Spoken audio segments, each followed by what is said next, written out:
Alam niyo ba guys, ngayong araw na to ay natake ang mama ko ng kanyang kasipagan. Kaya for today's video, tara samahan ulit kami sa aming pagmamahalan ng baby ko kahit hindi ko siya kasama sa bidyong ito. Haha, charot. Sinipag na naman ang mama ko ngayong araw na to. Magluluto daw siya ng kanyang special na biko. Kaya tinulungan ko na siya. Binunutan ko na nga itong nyog na gagamitin namin para gawing latik at lalong tumamis at sumara pa ang special na biko ng luto ng mama ko. Yung kasing sarap ko daw. Haha, charot. Pagkatapos ko nga bunutan itong nyog ay hinati ko na agad dito sa gitna at bigla akong napaisip, parang gusto ko rin magkaroon ng hiwa sa gitna. Haha, charot. Kaso malabo nang mangyari yun, kaya dinaan ko na lang ito sa pagkagod ng nyog. Kaya ayan, kinagod ko na nga itong nyog para mapabilis na po ang lulutuin ng biko ng mama ko. Kaya tinulungan ko na talaga siya dyan kasi kawawa naman yung mama ko at mapapagod lang siya kapag di ko siya tinutulungan. Binilisan ko na nga sa pagkagod dyan para makapagawa na ng latik ang mama ko para sa kanyang special na biko. Bigla kasi itong mama ko nag-iisip na magluto siya ng biko. Parang nakakain siya ng pako at tumusok sa isip niya kaya nagluto tuloy siya ng biko. Haha, charot. Gutom na nga ako dyan pero lalaban pa rin ako para sa gagawin na biko ng mama ko. Sinamahan ko naman ito ng pagmamahal para ang lahat ng mga kain nito ay mabighani at biglang tumibok ang kanilang mga puso. Haha, charot.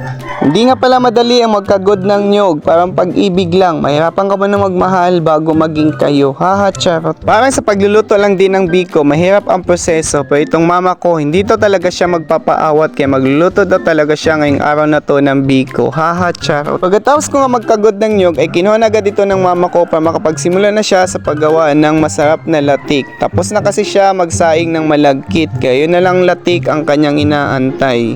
Pinapainit na nga ng mama ko yung kawali dito sa apoy. Huwag lang daw uminit ang kanyang ulo. Haha, charot. At una niya palang nilagay itong piniga niyang nyog kay ayan. Tapos niglagay namin siya ng 5 luwag ng asukal dyan. Kulay puti nga pala ang gamit ng mama ko kasi yun lang po ang available na asukal dito sa amin. Pagkatapos ay dahan-dahan lang sa pagmekos-mekos itong mama ko para magmekos-mekos itong gata at ang asukal. Dahil aantayin pa nating lumapot itong latik na gagawin ng mama ko. Kaya nagmekos-mekos ang mama ko dyan kahit sobrang init ng apoy. Sa kakamekos ng mama ko na nga pala ang resulta, bumula na siya. Parang pag-ibig lang, biglang nawala at naglaho na parang bula lang. Haha, charot. Kaya sa mga bibili at mga kain ng biko na to, for sure, babalikan kayo ng mga jowa nyo. Haha, charot. Ayun na nga pala yung sinaing na malagkit ng mama ko. Nakaredy na nga siya para ihalo dun sa latik na ginagawa niya. Sa kakamekos ng mama ko, ayan, naluto na nga ang kanyang masarap na latik. At yan, ihalo na nga namin dyan ang sinaing namin na malagkit. Ayan, nilagay ko na nga dyan at pag mekos-mekos ang mama ko para maghahalo itong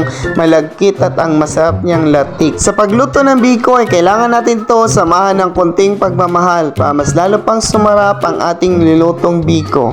Di pa rin tapos ang mama ko sa kamekos-mekos hanggang sa maghahalo ang sarap ng latik at ng malagkit. Kaya ayan, luto na nga yung biko na ginawa ng mama ko. Kaya ang gagawin namin dito ay babalot namin ito ng dahon ng saging para ibenta namin. Bago nga pala namin dinalito sa dahon guys, dinanggang ko muna itong dahon sa apoy para lumambot ito at nang mabilis ang pagbalot ng mama ko. Habang dinangdang ko yung dahon ng saging dito sa apoy, itong mama ko ay busy na siya sa pagbabalot ng biko na kanyang ginawa. Kaya ayan, tinulungan ko na rin siya dito. Ako nga pala yung tagatali ng binabalot na biko ng mama ko para mapabilis ang kanyang gagawin. Busy ang mama ko dyan. Kailangan niyang kumayod o may pambili siyang kape sa umaga at tinapay. Haha, charot. Ang dami na nga nang nagawa ng mama ko sa kakabalot niya. Hindi niya napansin na malapit na pala siyang matapos sa pagbabalot ng biko. Kaya ibebenta na muna namin ito guys. Ang mga kain nito ay mas lalong may in love sa mga jowa nila.